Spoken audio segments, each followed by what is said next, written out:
નમસ્કાર વિદ્યાર્થી મિત્રો, આલ્ફા એજ્યુકેશન ઓનલાઈન એજ્યુકેશનમાં આપનું ફરી એકવાર સ્વાગત છે। હવે તો કે આપણે બધાય પ્રકારો ભણ્યા હતા, ત્રણ પ્રકારો ભણ્યા। એની અંદર કઈ કઈ વાત આવે, છેલ્લે આપણે કંઈક નિયમો ભણ્યા। તો કે નિયમોમાં કયા નિયમો, તો કે જો શૂન્ય ઘાત હોય તો શું કરવું, માઇનસ ઘાત હોય તો શું કરવું, અને સૌથી પહેલાં આપણે યાદ હોય તો એક વર્ગમૂળવાળું પદ ભણ્યા હતા કે જો વર્ગમૂળની અંદર કોઈ ચલ હોય તો વર્ગમૂળની ઘાત કઈ રીતના લખવી એ પણ આપણે ભણી ગયા, બરાબર। હવે તો કે ખાસ અગત્યની વાત તો કે એમાંથી તમારી બુકમાં હમણાં મેં જોયું તો એમાં એક પ્રકાર આપેલો છે કે અચળ બહુપદી અને શૂન્ય બહુપદી। જો આપણે ભણી ગયા પણ તમારી બુકમાંનું નામ આપી દીધું અલગથી અને અલગથી એક પ્રકાર કહી દીધો, કંઈ વાંધો નહીં, આપણે એ પ્રકાર જોઈ લઈએ। તો કે અચળ બહુપદી અથવા તો શૂન્ય બહુપદી। તો પહેલાં તો શૂન્ય બહુપદી સમજીએ। તો કે એની અંદર શું કહેશું, જે બહુપદીમાં ચલની મોટામાં મોટી ઘાત શૂન્ય હોય તેવી બહુપદીને શૂન્ય બહુપદી કહેવામાં આવે છે। જો હમણાં તમને મેં કીધું હતું કે કોઈ અચળ પદ હોય તો એ એકલું ન હોય કોઈ દી, એની બાજુમાં શું હોય તો કે એક્સની 0 ઘાત હોય જ। તો કે આ શું વ્યાખ્યા શું કહે તો કે એક્સની 0 ઘાત, તો કે આ પદ કેવું થઈ ગયું તો કે શૂન્ય બહુપદીવાળું। એટલે શું તો કે આપણે હમણાં જ કીધું કોઈ પણની 0 ઘાત એટલે 1 થાય, તો કે 5 ગુણ્યા 1 તો જવાબ શું આપે 5। તો બસ આ જ વાત છે, પણ પરંતુ એ લોકોએ વ્યાખ્યા પ્રમાણે આપ્યું તો આપણે વ્યાખ્યા લખી દીધી, ચાલો ખબર પડી એમાં। તો એટલે શું તો કે શૂન્ય બહુપદી એટલે એક પ્રકારનું અચળ પદ થયું, બરાબર। ચલો હવે એમાં બીજો શબ્દ છે અચળ બહુપદી। જે બહુપદીમાં કોઈ પણ ચલ પદ ન આવેલ હોય તો તેને અચળ બહુપદી કહેવામાં આવે છે। તો કે ઉદાહરણ તરીકે માત્ર 5 હોય, 7, 8, 111, 103। ટૂંકમાં યાદ શું રાખવાનું તો કે શૂન્ય બહુપદી એટલું તો કે એમાં કોઈ પણ પ્રકારનો ચલ આવેલો હોય છે નહીં, અચળ જ પદ છે। તો કે જો બે શબ્દ એક જ અચળ બહુપદી કહ્યો કે શૂન્ય બહુપદી કહ્યો તો બેમાં કંઈ ફેરફાર નહીં। એ વ્યાખ્યા બેની લખવી તો કે જે બહુપદીમાં ચલની મોટામાં મોટી ઘાત શૂન્ય હોય તેવી બહુપદીને શૂન્ય બહુપદી કહેવામાં આવે છે। તો અને અચળ બહુપદી કેવું હોય તો કે જે બહુપદીમાં ચલ પદ ન આવેલું હોય તો માત્ર આંકડાઓ જ આવેલા હોય તો એને અચળ બહુપદી કહેવાય। ચાલો અહીં સુધી ક્લિયર, એના ઉદાહરણો લખ્યા।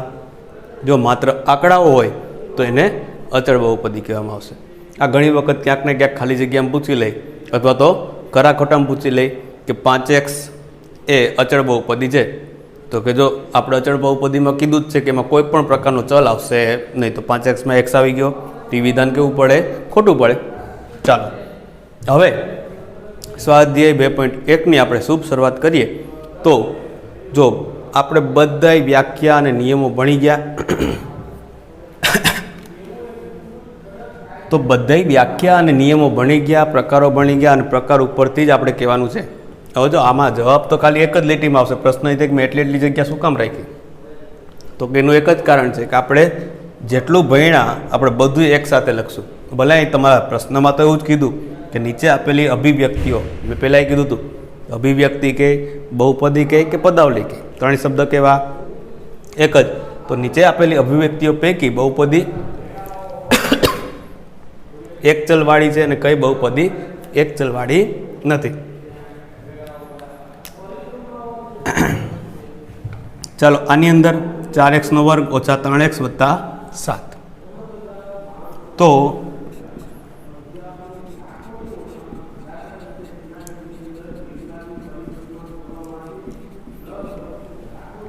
જો મેં લખ્યું કે એક ચલવાળી બહુપદી છે, શું કામ તો કાંઈ જો બધી જગ્યાએ x જ છે કે બીજો ચલાવતો નથી, તો જો આ લોકોનો જવાબ આપણે આપી દીધો। હવે આપણા પ્રશ્ન કે આના પદના આધાર પ્રકાર પાડવા હોય તો કેટલા પ્રકાર પડશે, તો કે જો પદ ગણો 1, 2 અને 3 તો આ ત્રિપદી પણ થશે।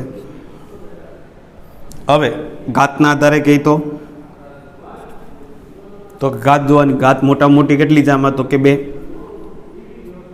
તો એ ઘાતના પ્રકારે કહીશું તો કે દ્વિઘાતી. તો કે જો આ બધામાં આપણે આવું 3 વસ્તુઓ લખશું.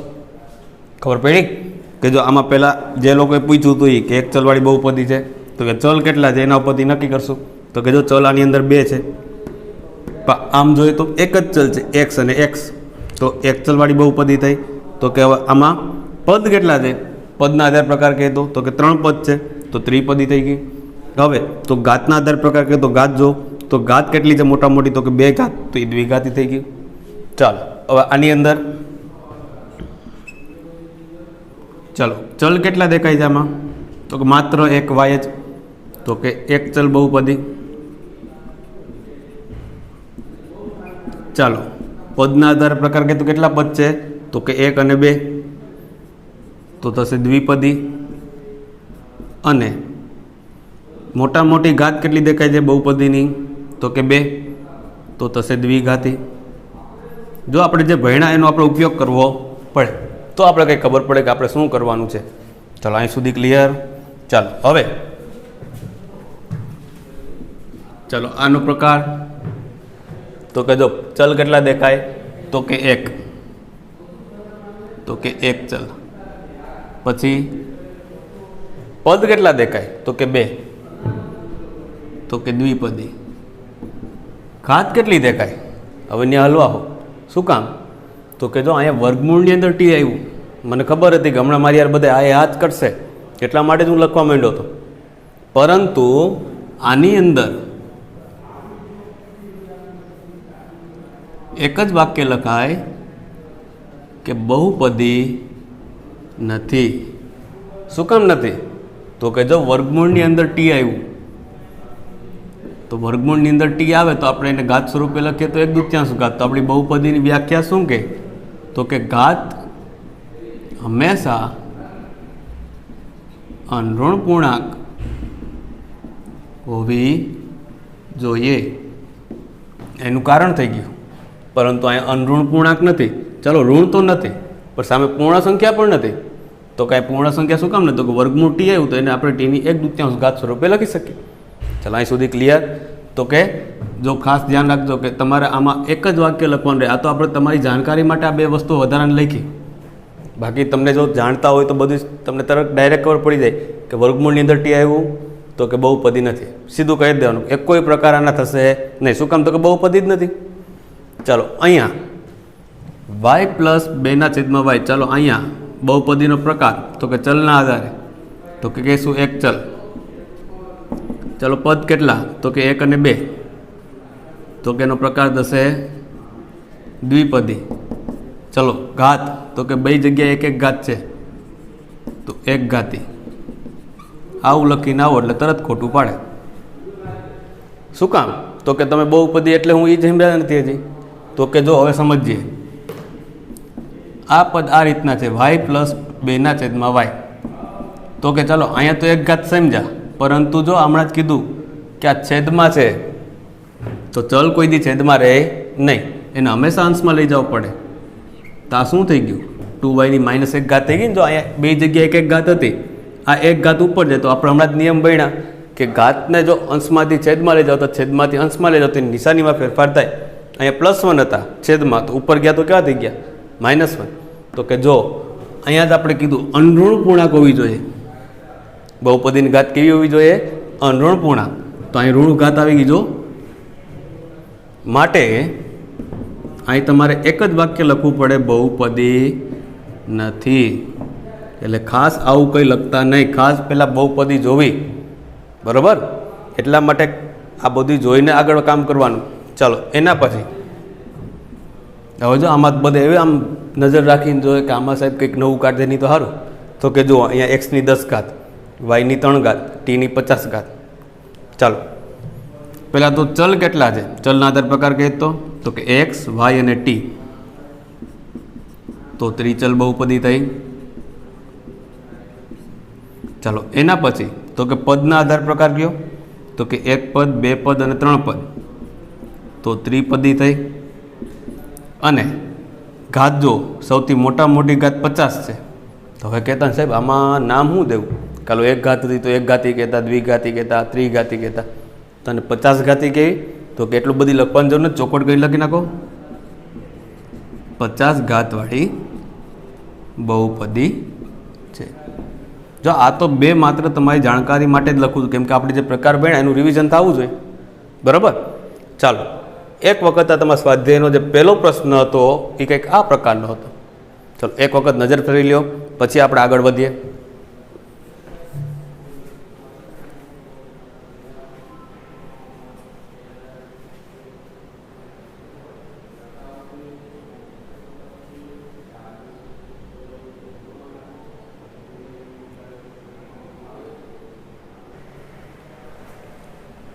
ચાલો તો આપણે કે આની અંદર આપણે કીધું પ્રશ્ન નંબર 2માં કે સગુણકો લખો.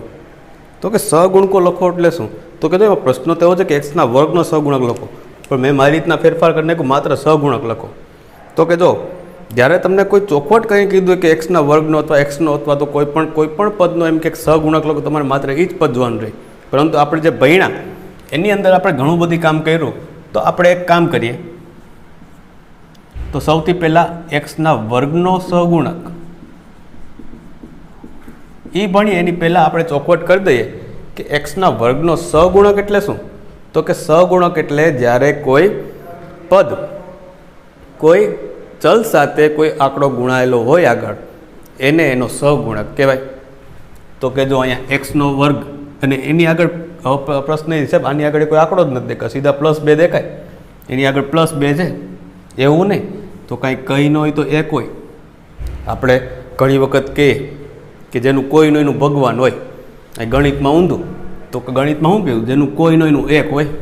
તો કે જો એક્સના વર્ગની આગળ કોઈ સહગુણક નથી એટલે કોઈ આંકડો નથી, તો આંકડા તરીકે આપણે શું લખશું? તો કે એક્સના વર્ગનો સહગુણક 1 થાય. એટલે તમારા જે પ્રશ્ન જેનો જવાબ મળી ગયો. હવે એમ કે એક્સનો સહગુણક કોણ?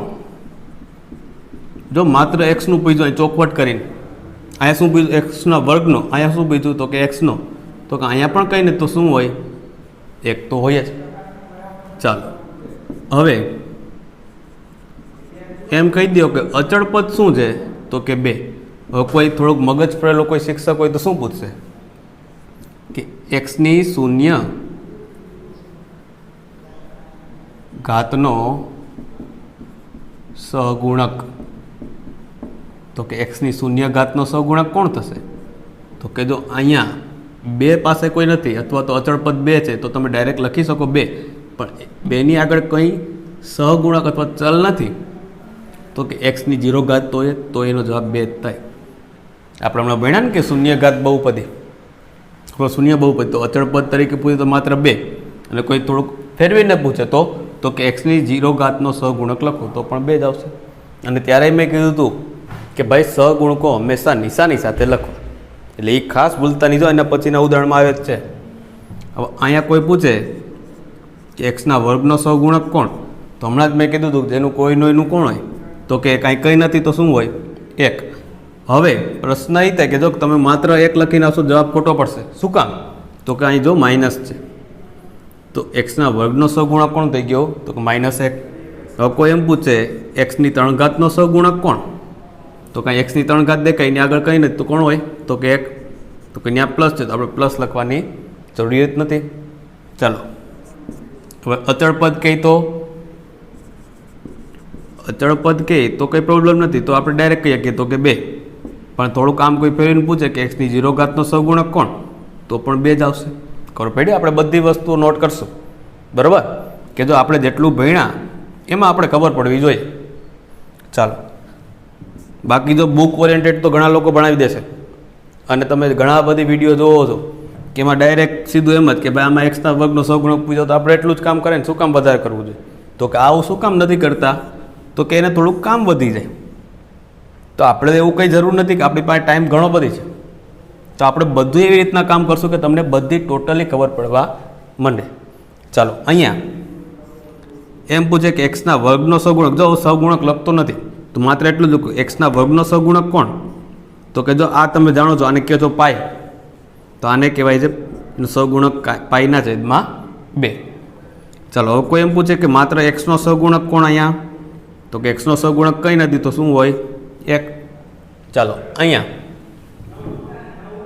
જો તમારી જે પ્રશ્ન છે ખરેખર અહીંયા રકમમાં એવું કીધું કે એક્સના વર્ગનો સહગુણક કયો. હવે અહીંયા એક્સના વર્ગવાળું પદ જ નથી, તો જો હંમેશા યાદ રાખવાનું કે આને તમે આ પ્રમાણે પણ બહુપદીને લખી શકો. હવે ઘણા લોકો અહીં શું લખે કે એક્સના વર્ગનો સહગુણક મળે નહીં. જો ઘણા મહાનુભાવ આવું લખીને આવે પેપરમાં, જ્યાં ટેસ્ટમાં આવો કોઈ પ્રશ્ન પૂછ્યો કે ભાઈ આમાં એક્સના વર્ગનો સહગુણક કોણ, તો આમાં તો કે એક્સનો વર્ગ છે જ નહીં. આ બહુપદીમાં જોવું જોઈએ કે એક્સનો વર્ગ દેખાય તો કે નહીં. તો લખે શું મહાનુભાવો, તો કે એક્સના વર્ગનો સહગુણક મળે નહીં. પણ એ વાક્ય ખોટું પડે. તમે તમારી રીતના સાચા છો કે આમાં કોઈ છે જ નહીં તો મળશે નહીં. પરંતુ જ્યારે કોઈ સહગુણક આપેલો ન હોય અથવા તો એ જ્યાં પૂછ્યું છે કે એક્સનો વર્ગ જ વાળું પદ નથી, તો હંમેશા ત્યારે કહેવાનું કે, અને મેં તમને ચોખવટ કરીને આખી બહુપદી બનાવી દીધી કે જો એક્સના વર્ગવાળું પદ નથી તો એની આગળ 0 તો હોય જ. કે જો એ પદ નથી, આખું એક્સના વર્ગવાળું પદ જ નથી, જો તમારી સામે જ છે આ બહુપદી, એમાં વર્ગવાળું પદ જ નથી, પરંતુ એની સાથે અહીંયા 0 ગુણાયેલું હોય. 0 ગુણાય કોઈ પણ સાથે, એટલે જવાબ શું આપે તો કે 0. તો આખું આ પદ 0 થઈ ગયું. વળી પાછી બહુપદી આ હતી મળી ગઈ કે નહીં. તો અહીં શું લખવાનું તો કે એક્સના વર્ગનો સહગુણક 0 છે. ટૂંકમાં યાદ એમ જ રાખવાનું કે ધારો કે તમને એમ કીધું કે એક્સની 3 ઘાત, આમાં ચાલો હું એમ પૂછું કે એક્સની 3 ઘાતનો સહગુણક કોણ, આમાં છે જ નહીં, તો ત્યાં પછી આવું લખવાનું છે કે સહગુણક મળે નહીં. પરંતુ ત્યારે શું લખાય તો કે એનો સહગુણક 0 થાય. ખબર પડી? તો કે જો અહીંયા પણ એ જ વસ્તુ, કાંઈ એક્સનો વર્ગ નથી, આપણે પૂછ્યું હતું રકમમાં એક્સના વર્ગનો સહગુણક, પણ અહીંયા એક્સનો વર્ગ આખી બહુપદીમાં કંઈ છે જ નહીં, તો ત્યારે લખવાનું કે એક્સના વર્ગનો સહગુણક 0 છે. ત્યારે 1 લખીને ન આવતા. બરાબર?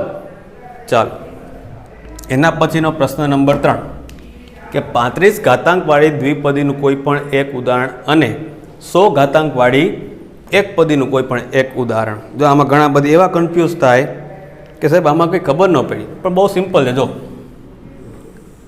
35 ઘાતાંકવાળી દ્વિપદીનું ઉદાહરણ, તો કે જો પહેલાં તો નક્કી કરો કે 35 ઘાત આવવી જોઈએ અને પદ કેટલા હોવા જોઈએ, તો કે બે, આનાથી વધારે કંઈ કરવાનું નથી.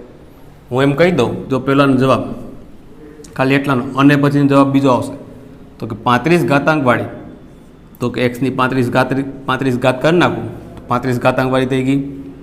અને દ્વિપદી જોઈએ તો એક પદ નહીં ચાલે, એના ભેગું કોઈ પણ એક પદ રાખવું પડશે, તો કે એક્સની 35 + 7, તો કે જો 35 ઘાતાંકવાળી બહુપદી અને દ્વિપદી એટલે 2 પદ થઈ ગયા. તો આ પહેલાંનો જવાબ મળી ગયો. પછી શું કીધું કે 100 ઘાતાંકવાળી એકપદીનું કોઈ પણ એક ઉદાહરણ લખો. તો કે જો પહેલાં તો નક્કી થઈ ગયું 100 ઘાતાંકવાળી, તો કોઈ પણ ચલની 100 ઘાત રાખી દો. અને એકપદીનું ઉદાહરણ જોઈએ તો આની બાજુમાં કંઈ લખવાની જરૂર છે નહીં, કેમ કે આ એક જ પદ થઈ ગયું. ખબર પડી? જો ખાલી આ આવડું વાક્ય જે તમને લખવા કન્ફ્યુઝ કરવા માટે આપ્યું કે તમે થોડા કન્ફ્યુઝ થાવ, થોડોક ટાઈમ બગડે, એટલે એવું કંઈ આમાં જરૂરી નથી. અને બીજી વસ્તુ એ કે આ મેં જે લખ્યું છે એ જ લખવું ફરજિયાત નથી. તમે કોઈ પણ લખી શકો, વાયની 35 ઘાત વત્તા 4 કરી શકો, એક્સની 35 ઘાત વત્તા વાય કરી શકો, કોઈ પણ લખી શકો. બરાબર? અહીંયા પણ તમે એક્સની 100 ઘાત કહી શકો, વાયની 100 ઘાત કહી શકો, 5ની 100 ઘાત કહી શકો, એસની 100 ઘાત, સોરી 5ની એસની 100 ઘાત કહી શકો. પણ વસ્તુ આ બદલાવવું જોઈએ. એની જો 35 ઘાતાંકવાળી દ્વિપદી, એ તો હોવું જ જોઈએ. જો 35 ઘાતાંક દ્વિપદી છે જ. અહીંયા શું કીધું તો કે 100 ઘાતાંકવાળી એકપદીનું ઉદાહરણ, તો કે જો 100 ઘાતવાળી અને બધામાં એક જ પદ છે. ખબર પડી?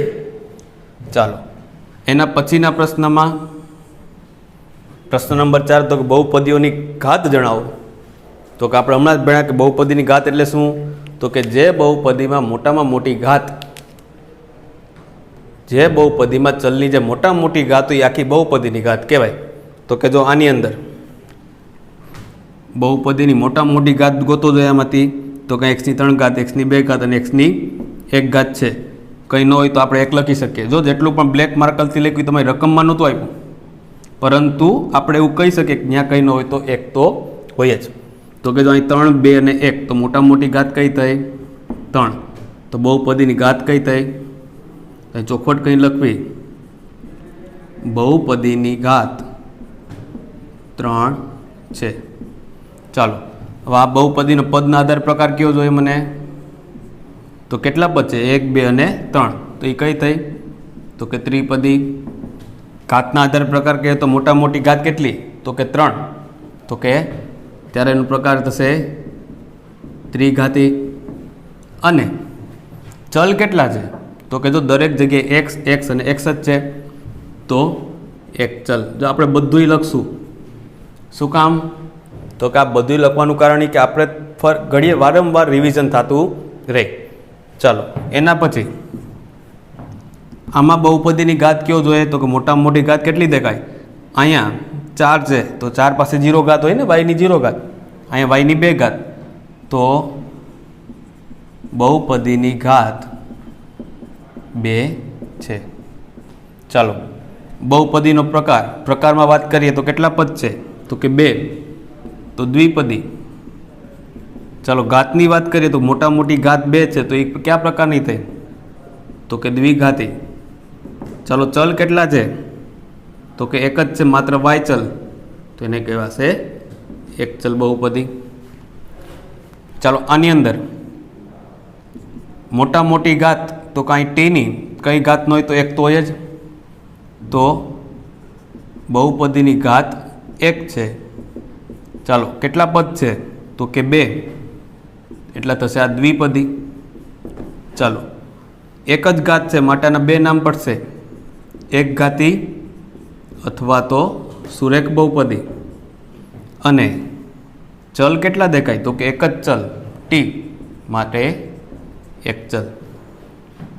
ચાલો અહીંયા તો કે અહીંયા કોઈ પણ ઘાત નથી અથવા તો કોઈ પણ ચલ પણ નથી, તો આને કહેશું હમણાં જ પ્રકાર ભણ્યા અચળ બહુપદી, અથવા તો શું કહેશું? શૂન્ય બહુપદી. ચાલો પદ કેટલા છે? તો કે એક જ, તો એક પદી. ચાલો ઘાતના આધારે પ્રકાર તો કે શૂન્ય બહુપદી. અને ચલના આધાર પ્રકાર તો કે અચળ, કોઈ ચલ જ નથી. તો જો આ બધી વસ્તુ આપણે લખી દીધી. ચાલો એક વખત નજર ફેરવી લ્યો, પછી આપણે આગળ વધીએ.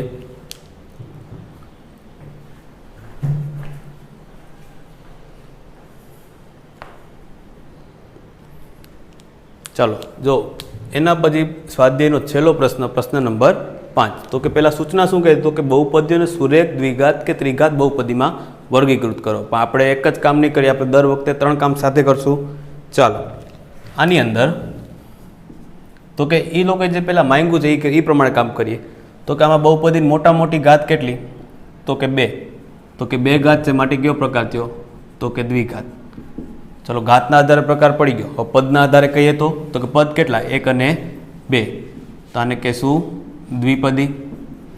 ચાલો ચલ કેટલા? તો કે જો ચલ 2 જગ્યાએ x જ છે તો ચલ પ્રમાણ પ્રકાર કહીએ તો એક ચલ. ચાલો ખબર પડે છે. જો દરેક ઉદાહરણમાં આપણે એવું લીધું કે જો આમાં ઘણી વખત એવું થાય કે આપણે એકને એક કામ કરતા હોય, આમાં જે પૂછ્યું એ જ કહેશું, તો આમાં એવું કંઈ નક્કી ન હોય ગણિતમાં કે ભાઈ તમને આ જે પ્રશ્ન છે એમાંથી જ આ પ્રશ્ન એવું પૂછાય કે આના દ્વિઘાત આધારે પ્રકાર કયો. એ તો કોઈ પણ બહુપદી આપે તો આપણે ત્યારે ખબર પડી જાય કે આમાં આપણે ભાઈ 3 વસ્તુ જોઈએ તો આ પ્રમાણે કામ કરવું પડે. તો ચાલો આગળ. ચાલો અહીંયા x માઇનસ એક્સની 3 ઘાત. ચાલો મોટા મોટી ઘાત 3 દેખાય છે માટે ઘાતના પ્રકાર કહીએ તો ત્રિઘાત. પદ કેટલા? તો કે 1 અને 2, તો કે દ્વિપદી. અને ચલ કહેતો તો કે 2 જગ્યાએ x જ છે માટે એક ચલ. ચાલો અહીંયા મોટા મોટી ઘાત કેટલી? તો કે 2 માટે દ્વિઘાત થશે. ચાલો પદ કેટલા? તો કે 1, 2 અને 3, તો કઈ થઈ? ત્રિપદી. ચાલો હવે આગળ તો કે ચલ કેટલા? તો કે 2 જગ્યાએ y એટલે કે એક જ ચલ છે, તો કે એક ચલ. ચાલો અહીંયા મોટામાં મોટી ઘાત તો કે આ તો અચળ પદ કહેવાશે 1. એક્સની ઘાત કેટલી મોટા મોટી? તો કે 1, તો કે આ આપણાને કહીએ છે એક ઘાતી, અને તમારા પ્રશ્ન પ્રમાણે કહીએ તો બીજું નામ છે એનું સુરેખ બહુપદી. ચાલો પદ કેટલા? તો કે 2, તો કે દ્વિપદી. ચલ કેટલા? તો કે માત્ર એક જ, તો એક ચલ. ચાલો આની અંદર મોટા મોટી ઘાત કેટલી? તો કે એક જ પદ છે અને ટીની એક જ ઘાત છે, તો થઈ એક ઘાતી, એટલે કે આપણે એને સુરેખ કહીએ છીએ. હવે પદ કેટલા, તો કે એક જ પદ છે, તો આને કહીશું એક પદી. અને ચલ કેટલા દેખાય, તો કે ટી એક જ, માટે એક ચલ. ચલો અહીંયા મોટા મોટી ઘાત, તો કે 2, માટે આ પ્રકાર થયો દ્વિઘાતી. ચાલો પદ કેટલા, તો કે એક જ પદ છે, તો એક પદી. અને ચલ કેટલા, તો કે એક આર જ દેખાય છે, તો માટે એક ચલ. ચલો એના પછી મોટા મોટી ઘાત કેટલી, તો કે 3, તો કે ત્રિઘાતી. હવે તો કે પદ કેટલા, તો કે એક જ, માટે એક પદી. અને ચલ કેટલા, તો કે એક જ છે, તો કે એક ચલ. તો કે જો આ રીતના કામ કરશું. હવે આમાં જ તો કે છેલ્લા પ્રશ્નમાં મને થોડુંક એવું લાગે કે કંઈક કામ આપવું જોઈએ, તો કે આમાંથી માત્ર તમારે બધાના સહગુણકો હોમવર્કમાં લખવાના છે. કેમાં? હોમવર્કમાં.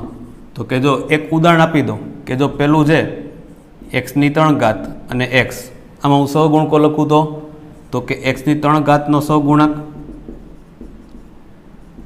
કોઈ નથી, તો કોણ હોય, તો કે 1. હું એમ કહું x નો સહગુણક, તો પણ એ શું થશે, તો અહીં કંઈ નથી, તો 1. બસ આ જ રીતના બધાય બાકીના જે દાખલાઓ છે એમાં તમારે કામ કરવાનું છે. આ તો તમારે કરવાનું જ રહેશે, પણ એક્સ્ટ્રામાં શું, તો કે આ બધાના સહગુણકો લખવાના છે. આવું કામ શું કામ આપ્યું, તો કે આવું કામ તમને ક્યાંય રેફરન્સ બુકમાં નહીં મળે, બરાબર? એટલે કંઈક તમારા મગજનું કંઈક કામ કરાવવું પડશે. ચાલો આજ માટે અસ્તુ. અને નેક્સ્ટ લેક્ચરમાં આપણે કંઈક નવી નવી વાતો અને નવા નવા ઉદાહરણો આપણે ફરી પાછા આપણે ગણશું. ચાલો આજ માટે અસ્તુ.